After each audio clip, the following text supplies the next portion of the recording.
everybody, welcome to the next episode of Real and Raw.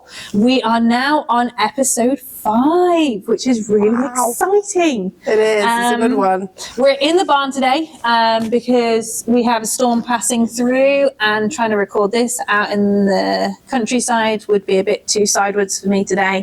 I'm on a chill day. So today's episode is about preparing for adulthood in childhood. So there are so many things. So when parents have kind of settled down and into their trajectory of life that's gone sideways, it's really the time to crack on and get stuff done. Now, at that point, they're just like, I've just settled in. I don't start challenging things, don't start pushing buttons.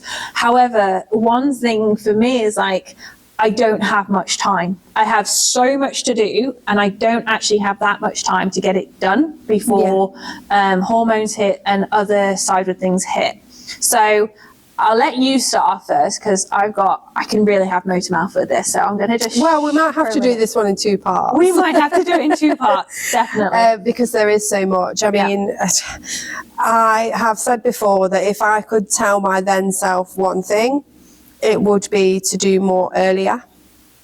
I did so much wrong in those early years. So what things are you seeing now that you think is wrong? I think they're just learning experiences, but what kind of things are you looking back and going, actually? What I did too much of when he was younger was just maintaining and holding a space for him when I should have been challenging. I should have been pushing forward. I should have been, I wasn't looking at progression markers and those kind of things, because you kind of just think that they're all out of the window, but some of them still matter.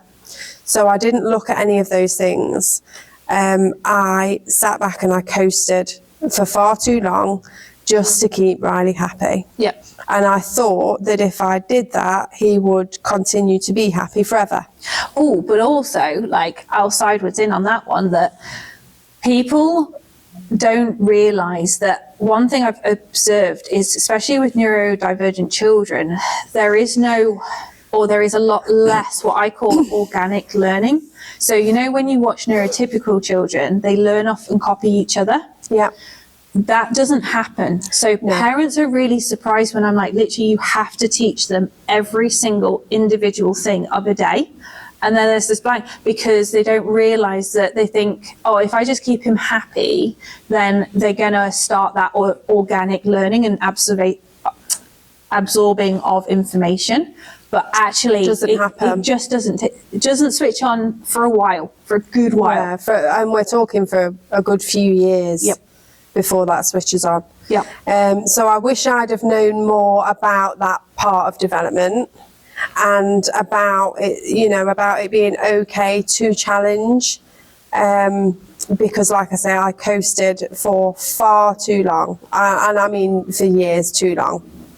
I tiptoed around and made sure I did everything for him. I made sure that everything was just so and just perfect, because I knew how he liked things. I knew what he wanted to do. I could read him like a book, so I didn't challenge his communication, all of those things. And I wish I'd not done that, because I needed to do that early intervention earlier than I did. It would have made things a lot more manageable. Yeah. And also just changing things. Yeah. So, okay, we can use quite a recent example with Riley. Of course. That you were on the old version of Proloquo to go. Yes, that's his talking AAC device that he uses. It's an app that you can download to your phone or iPad, and it's basically a series of buttons with vocabulary, and he can talk, just to give a bit of story. No. And the old one we created was literally, we were just starting off on that journey of, I need him to be able to tell me stuff. Yeah. And so we created ones with photos, everything that was very neutral simplified, and wasn't simple. It? Yeah. And it was time. So I'd been playing with him with the newer version of Proloquo, which had the color coordinated system and more language. Yeah. And he was ready to start being explored to that. Yeah. However, your response was, what, about 2 months?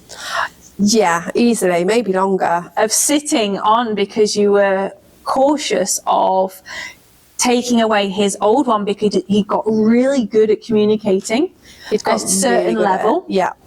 But you were afraid for me to kind of push him up to the next level, consciously or unconsciously, which meant literally deleting that old app because we needed to step change it.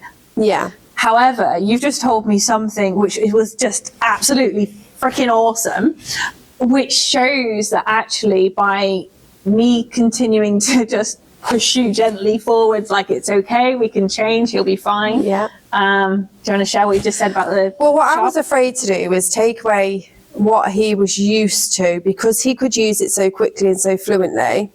Because I thought, well, if I take that away, what if he can't use the other one so well? And actually, it just needed a little bit of training, and he picked it up a lot quicker than I thought he would. Yep. But he's now spontaneously using that for a bigger vocabulary than he ever would before. So he's using words that I haven't taught him. Mm-hmm. So we know he can read. So he's using words like entrance, which I've never used the word entrance, but he was telling me, no, there's the swimming entrance. Yeah. You know, and just the other day he expressed that he wanted to leave somewhere, and instead of on his old talker he would have just pressed car or home, he said no, leave. And that's not something that I've taught him, which is amazing. Yeah. And then he wanted to go to a shop just yesterday, and of course yesterday was Sunday, everywhere closes at 4 o'clock, the big supermarkets. So I'd said to him, yes, we can go to the shop, it will be the Co-op because the big supermarket is closed. Anyway, he had this conversation, yes, we'll go to the Co-op. So we went to the Co-op and he was like, no, I don't want to go to Co-op, I want to go to Asda. And I said to him, but buddy, Asda is closed. And so we went and had a walk around the shop, he came back, he sat in the car and he was very cross because he wanted to go to the supermarket. And he spontaneously, I asked him, talk to me. And he used his talker to say that Asda was closed. And I said, yes, Asda is closed. And he said, okay, I'll go home then instead. So just using the vocabulary and showing the understanding that the shop is closed is not something that he could have done on his first talker. No, not at all. And not something that I thought he had the capacity to use that vocabulary in the right context. Yeah. So it really is showing actually how much he has picked up and how much he is ready to develop onto that next level of communication. Yeah. Yeah. So it's fascinating, really. Yeah. And, when we talk about making mistakes and things that you should have done earlier, now pro lo quo is something that I've revisited with him 3 or 4 times before it stuck. Yeah. So I started it when he was very young, maybe 4 or so. He wasn't ready, he wasn't quite there at working out, what it was for and how to use it. And I think maybe I didn't teach him very well because I didn't know. Well, also, if I remember back to those very first 2 sessions I ever did with him, he didn't even know how to ask me something. So if a child can't ask me something, there is no foundation for me to have a conversation on. Yeah. So the first thing I taught him was to tap the front of the saddle, which would then make me go with the horse. Yeah. So he had an action with an immediate reaction. Yeah. Of one that he liked. So then he suddenly figured out, oh, here's the remote control to control my adults. I tap this and I get what I want because the horse goes forwards. I tap it again and it goes faster. Yeah. And it was when that motor skill was developed, then things started to open up. Yeah, and that's what I mean by I don't think I taught him very well, because that's not something I knew how to do. It wasn't something that I was told how to do, so I tried to introduce him to different ways of communicating, but I wasn't experienced enough or educated enough to know how to teach him properly. Yeah. So we did revisit that 3 or 4 times, like I say, before it stuck. And we try other things in between, so picture exchange cards for communication and all of those things. And that's what I mean by I did a lot wrong, or I had a lot of learning experiences because I tried lots of things.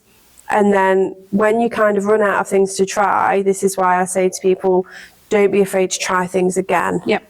Because you will have learned from last time, you will have learned from other people's experiences, you know, go and speak to people that use those kind of things and get different sort of inputs and viewpoints from them, and try again. Try it in different environments, doing different activities. Most of the time people try to teach stuff, but not in a way that the child is interested in. So the best first way to teach them is with probably food, because a lot of them are motivated by food. So they press a button, they get a packet of crisps, or they get a biscuit or something like that. Or they, for me, like they tap the horse, or they get the press walk forward, and like the horse walks forwards. They press run, and the horse goes into It's finding the motivators, isn't it? So yeah, they're probably around the communication and around his sort of self-regulation and that kind of thing is what I did wrong the most in those early years, because I just didn't want him to melt down. I just wanted him to be happy. And if that meant that I didn't ever put a demand on him, because I didn't put demand on him ever. And that was one of the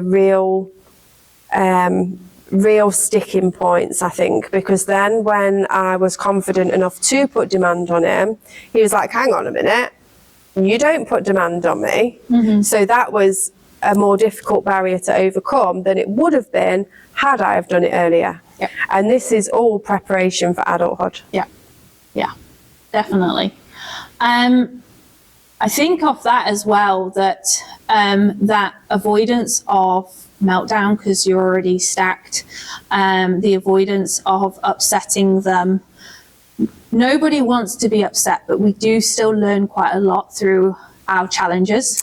As long as they are in a proportion that is A, there's a level of support that they feel underneath it, and B, it's in a way that it isn't too overwhelming. Of course. You've got to pick your moments. So it's like pick your battles. Like some days it's just not appropriate to have that conversation, but other days it's really appropriate to actually say, no, this is the new standard. Absolutely. And it's knowing how to, or being confident in the fact that you know your child well enough to know today's not a good day to pick a battle, because there will be days that just aren't the right day to pick a battle. But then there will be times and days where, you know, they are capable of doing that, of having that little bit more pressure to achieve something. And that was one of the things that I never did. So I know we've spoken a lot about never being able to say no around Riley, because he actually learned very quickly. Can we just I just got to put a side note into this. So when I first met Mel and she told me that people said you can never say no to this child, just the wash of disbelief on my face said volumes.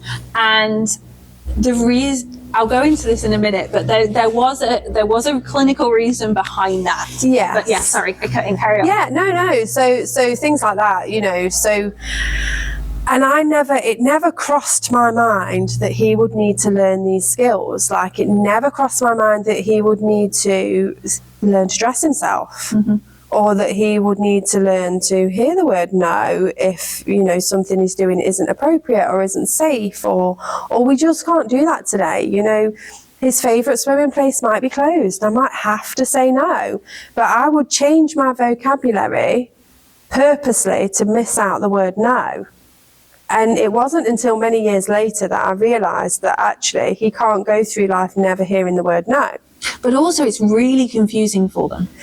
So because he needs very straightforward answers. So if I blindfolded you and you were wandering around this barn, and I was going, good try, well done, that's amazing. I see it all the time when I do this with parents, and they go to me like, will you just freaking tell me where you want me to go? And I go, oh, okay, so yes, 3 steps forwards. No, stop, rotate 90 degrees left. Yes, walk forward 4 steps. No, stop, 180 degrees, take 2 side steps. And I said, how much easier is it for you to follow that than my, great, well done, good try. And there is space, and there is necessarily about reward and praising, but please only use one praise word. That's their thing. But also it's about going, what is the purpose of no? And it's it's to stop something. Yeah, of course. And, you know, there were times where, you know, he was doing something that was destructive or naughty or not right, you know, and I'd want him to stop. And I would be saying, if he was getting distressed and throwing things, I would be saying, it's okay, buddy, you know, too much vocabulary. It's okay, buddy, what's the matter? Oh dear, you know, come here, what's wrong? Let's not do that. You know, where actually it's much more effective when I just then learn to say, Riley, stop. No throwing. You know, and it was much more effective. He, you know, understood what I was saying. And he also understood that, I mean, I've always said to him, I'm listening. Mummy is listening. But no throwing. And okay, so if I piggyback off, this is like my number one thing. So I'm very fortunate with the setup that this is very transitional between real life.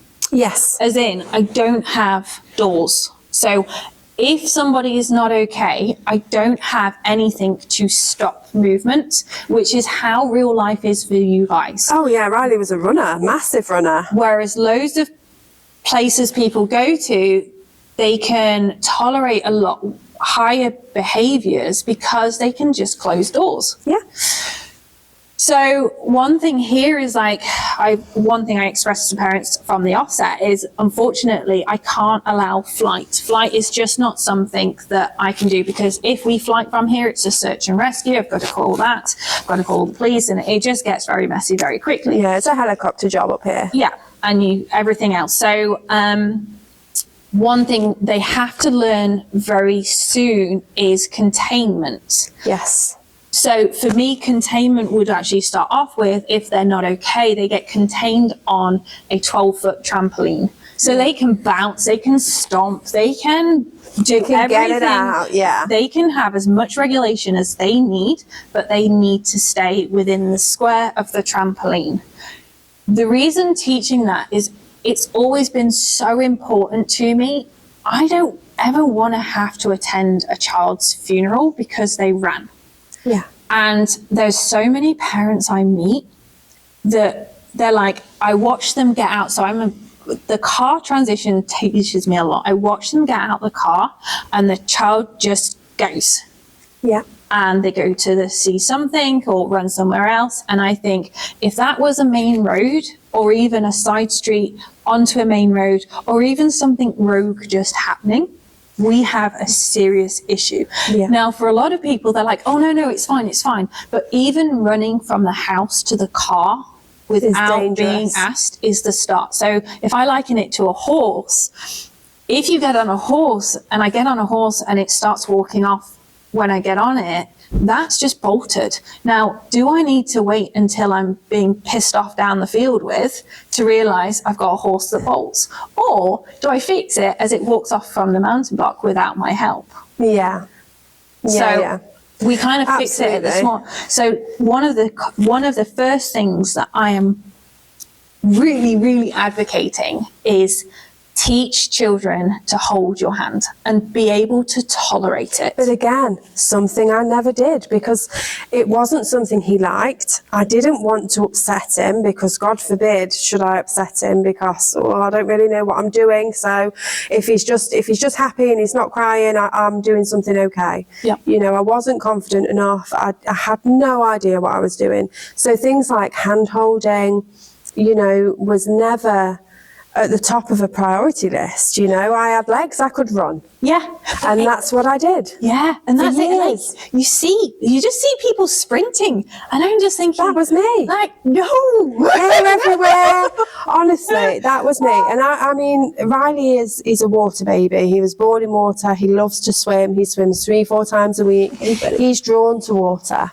Yeah. And I remember taking him to whatever country park we went to, and knowing that as soon as he saw the lake, he would bolt for the lake. Yeah. And he did it every single time, to the point where I couldn't let anybody take him out because I was too afraid that they wouldn't get to him in time before we got in the water. Well, that's it. You can't have anybody care for the child whilst they're in this state and with They this couldn't keep him safe. No.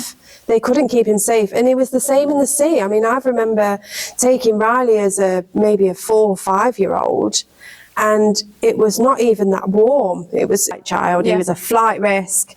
I couldn't. I'm sorry, I just remember the video you showed me recently of when we were out in the horses, and we had about a herd of 18 horses. Yes. And I was in a 22-acre field, and Riley just went. He just legged it. Yeah. Mel's face was like, I was just there like, I'll catch him up. And I just sauntered on down to him and said, come on, buddy, let's go back up to Red. But again, not seeing that danger, he literally ran straight down the field into a herd of 18 horses that were all stood around eating hay that he didn't know, that didn't know him. And I was like, oh God, do they kick? He's going to go straight to the back of one of them. What's going to happen? He's going to die. I love how we get there. He's just going to die. He's going to die. You know, because I hadn't taught him that. And the important thing to say is that the times that I tried to intervene and I tried to teach him hold hand, or I tried to teach him that wait and not let him run off, he would melt down. But also, I bet you tried to teach him when you were rushing for something. Absolutely, yeah. So instead of in a moment, it's like when things are going wrong, people are like, oh, I need this, and it's like, well, actually, unfortunately, you've just got to put your tin hat on and survive this because you've missed the opportunity to teach. Wait till you're in a calm state, you've got nothing else to do, Sunday afternoon, practice walking through the kitchen. Teach. Yeah, absolutely. And I didn't. And I remember a couple of instances that were, you know, were really, I mean, I like to take him to like, you know, like emergency services day. Yeah. Because he likes to go and look at the police cars and get on the fire engine, and they have like the air ambulance helicopter, and it's all really fun. And I remember taking him to one when he was about 4, and there's like a little kiosk that you can go to, and you can get a wristband or something for your child that says, if lost, please call this number.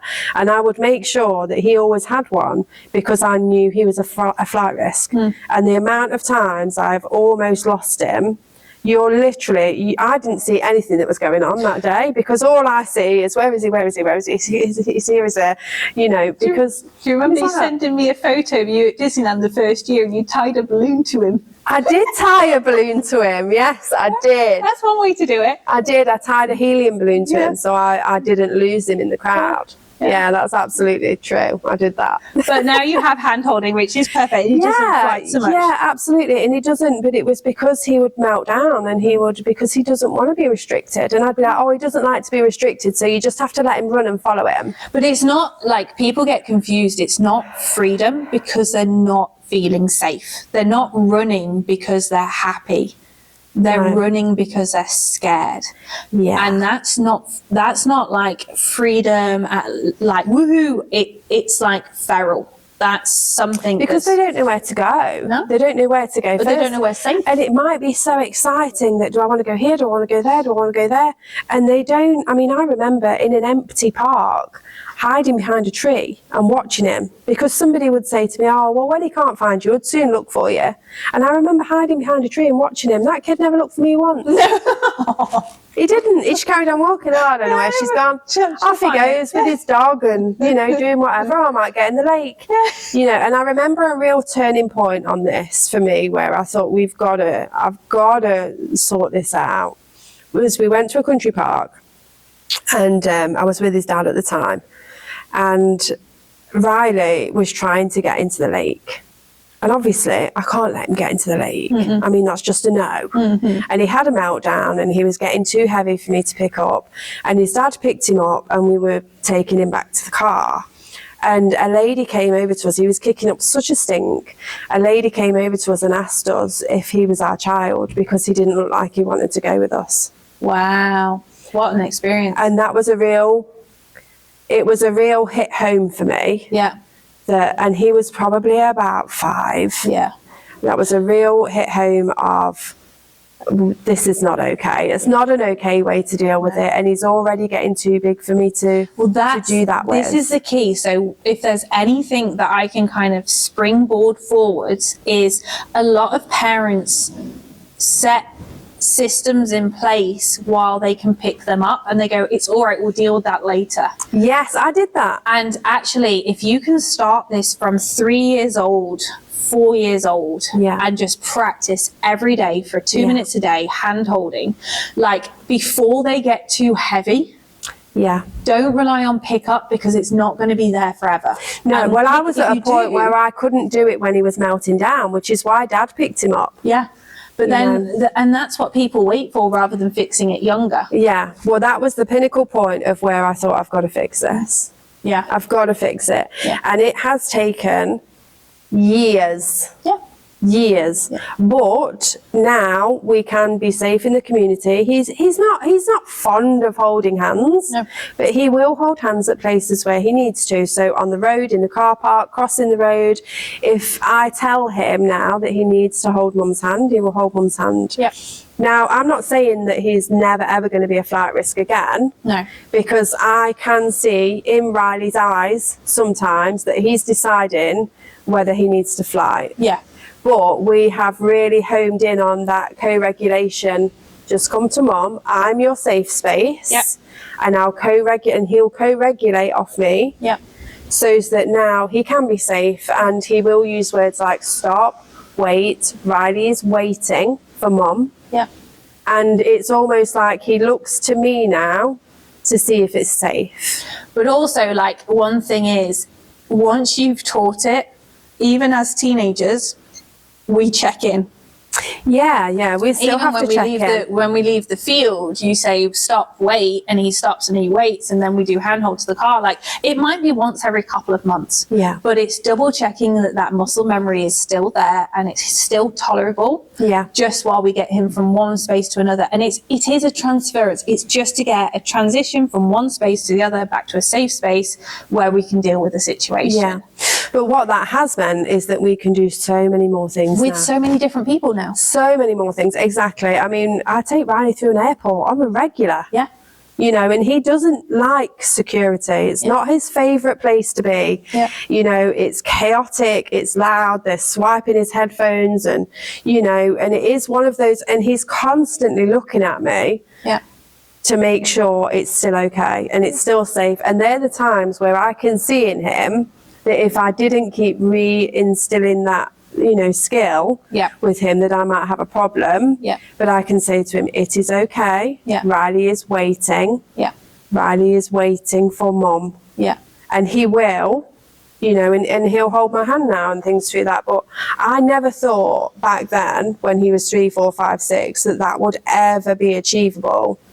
You know, there was a time when I first started to take Riley through an airport. He was small enough to, excuse me, to either be in a pushchair, or then the first couple of times after that, we had the wheelchair assistance, because I was still working on him being safe. But they're the times that you think, in preparation for adulthood, how much longer can I confine him to a wheelchair? You know, so they're the things that way back younger you don't really think about. But it's one of the main things for me. If you do fix it as a child, it literally makes the world their oyster as a teenager. So many things are achievable, and it's just one simple activity that I find is probably one of the most important ones for safety. Like, there's a lot of things people say about safety, and gosh, and they make so many adaptations to everything. And that's what you do. You adapt to it. And you think, well, I've got legs, I'll chase him. It's like, no. But I can't be chasing a 45-year-old when I'm 65, 70. Imagine. With a wheelchair, like, I'm coming, the electric wheelchair. With a net. No, it's not gonna happen. I mean, I used to joke about, you know, God, I need him on a retractable dog lead. You know, and that's no, that's it is an easy fix. It just takes persistence and appropriate application. But from experience, the younger you do it, the better. Because actually, a 3-year-old not being okay is way easier to manage than a 18-year-old testosterone-filled man. Yeah. Looks a lot better. Yeah. So you've done something a couple of times that I just want to ping up, because that's my next point, is having very early on set words for set reactions. Yes. So we talked about the whole yes and no thing. Yes means under all circumstances you can have that which you seek. No, under no circumstances, forever now or in the future, will you ever have options of that. And don't cave, because once you cave once, that's the mistake. Stop means under all circumstances your feet stop.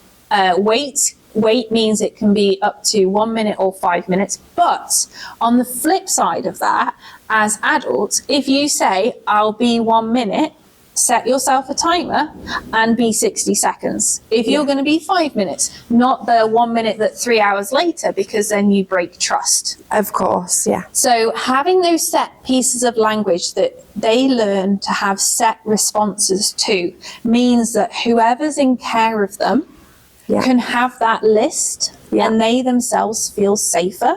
Yeah. That they know what to do if ever things got a bit sideways or they became a bit uncomfortable or they were a bit unsure. And that's it. And it's sharing those tips and that information with any other people that are caring for your child. Because here's a key thing, like there has to be generalization. Yeah. So when I say set words, they mean exactly the same responses as you saying those set words that mean the same as his PA or whoever. Like we're all going to do the same thing. Now, it's been really interesting. I've been really fortunate to have a few families who have obviously parted ways, but then they've still got extended families and they still bounce around the different houses. And those that everybody has got on board and have done the same thing, the child is just a star, whoever has them. They're still a child, like it's not perfect or pretty, but they still do the same responses to the same words because everybody's got the same expectations. But stopping for a minute and writing and really sitting down and thinking, like, what are my top 10 words and what are my top 10 responses that will be really useful? It's life-saving. It really is life-saving. I mean, I talk about the amount of times I've either been on the brink of almost losing Riley or him being in a very dangerous situation, like, you know, fleeing in a car park or getting into the sea, you know, into a lake, you know, they're really, really dangerous times. Yeah. You know, and I could have been just that 1 minute too slow. Yeah. You know, and it doesn't bear thinking about. Well, and then it's kind of poses a question, like for those difficult moments where it wasn't beautiful to teach them everything, isn't that worth it because you still have a young boy? Absolutely. And also, as well as the amount of things that he can now do and he can now access because we've taught him the safety skill set. Because at the end of the day, like how I say it to you guys is you've got two children in one body. Yeah. You have the neurotypical child that still needs a parent. And then you've got your neurodivergent child, which only means, from my perspective, that the neurodivergent child just needs things approaching in a different way, teaching in a different format for them and finding their way of absorbing information. It doesn't avoid them from lessons. No, and that's a key thing that I learned too late in the journey, is that I was almost glass ceilinging Riley, almost, because you would think, you know, well, he's just never going to be able to do that. I never thought he would get on a plane. You know, a very simple thing that, you know, I took for granted in my childhood. You know, we went on holidays a lot. And I had things that I just then assumed and I wrote off, like I'm never going to be able to do that. Like he's obsessed with Disney. He loves everything Disney. He always has done, and I think he always will. And I was at a point where I'll never be able to take him to Disneyland because it will be too dangerous. I won't be able to get him there. You know, I don't know what I'm going to do. It's all right. It's just my phone. I forgot to do the silence. Sorry. It's okay. And, you know, 2 years ago for his 11th birthday, I took him to Disneyland. Yay! And he did the travel and he was safe, and we went through St Pancras station at London and he walked the whole way and he was safe and he held my hand, and you know, we did the Eurostar and he was just an absolute star for the whole time. He was safe in Disney. Yes, I tied a balloon to him just in case for the fireworks show. I think it's a genius idea. But he never went more than 10 paces away from me, because I taught him that wait for mummy, you know, and we did all of that. And it does just go to show that if you see those unpretty moments, you are really opening up a whole world. Which kind of like, if I slide into the next point for me is slowing. So the most crucial times of day from my perspective is morning routines and evening routines. Yeah. So much development, like a 3 to 4 year old, 4 to 5 year old's developmental lists are primarily on those two parts of the day, which are normally they're either rushing in the morning or they're too tired in the evening. Yeah. However, to teach children to do their self-care independently and to teach them to sequence, to plan, to get dressed, to brush their own teeth, to brush their own hair, to wash their own hair, to have a shower, turn on the shower, turn off the shower, get shower gel, walk down the stairs with alternate feet and not both feet on the same step. There is like huge brain growth with that. Yeah. And so if I can say anything to parents is to slow down and teach them to be as independent as they can possibly become. As early as possible. As early as possible, because also the children's self-esteem and self-confidence, they suddenly realize that they can. Yeah. And they find their try. Now, a child with a try is like incredible. It took us a while to find his try, didn't it? And that was, I mean, I say we didn't start coming to you until he was 6, you know, and that is a key point of all of those things that you just listed. I never did any of that with Riley. I did it all. The best. Everything. Go on. No, I was just thinking the best one for you is like, geez, getting you to sit on your hands while Riley was doing up his coat. I'd watch, so Riley comes out of the car, and you're still a tinker for it now. I am. But you'll hand him his jacket, and he'll get his jacket, he'll put his jacket on, and then you instantly start doing up his zip. Yeah. And I'm like, whoa, there's so much learning that happens in that place. I know. But he literally, when I say... And he walks up to you going, Mummy. I know. When I say he did nothing for himself, it's not his fault. I did everything. I mean, I didn't even teach this kid to hold a spoon. Yeah. Because he really struggled with it. Yeah. So anything that I saw the remote tiniest bit of struggle, oh, Mummy will do it for you. Yeah. And I was terrible. I opened his juice cup. Oh, yes. Oh my gosh. Okay, guys, just another backstory. You're going to get lots of stories with this one. So I think I watched you for about 3 sessions and I was just like, I can't do this anymore. This is torturing me from the inside out. And Riley would like just go, Mum, open the Coke bottle. Now, there was nothing wrong with his dexterity. It literally just popped over. And so Mel went to reach and obviously my hand went on hers and just lowered it, saying no. And Riley looked a bit confused. And then I went, you can open it. And he had about 30 seconds of confusion. Yeah. And then he went, all right then. And your face was just like, why? Because I was like, he can't do it. And I'm going, he needs a drink and he can't do it. And you were like, he's 6. I'm pretty sure he can open the top of a cup. Yeah. But it's things like that. He literally did nothing. Like, I never taught him to wash his own body. I never taught him to brush his own teeth. And these are all things that I'm now having issues teaching. Yeah. Because it's so ingrained into him that that's not what he does. I mean, he's 13. He can't wash his own hair by himself. He can't properly wash his body. He has a go, and we're learning. Yeah. But he can't properly wash his body. He certainly can't brush his teeth by himself. No. You know, he needs a lot of help and a lot of support and a lot of hand over hand and repetitive doings. You know, he can't get dressed. He can't put his own socks on by himself. You know, and these are all things that I should have started to teach him earlier, Yeah. because he wouldn't be so stuck in the routine that he's in now. And that's what's difficult now, is unpicking Yeah. the years worth, and it's years worth of Hence- mum doing. Hence the early intervention of getting Absolutely. parents to sit on their hands and allowing that problem solving. But most of all, for me, it's like, I fully appreciate life and life routines, but weekends, you can actually I mean, sometimes it's busy and you need him to get dressed quick. Yeah, that's and fine. that's fine. But when they're really young, say, right, Saturdays are the day for life skills, and we're going to go as slow as we need to go.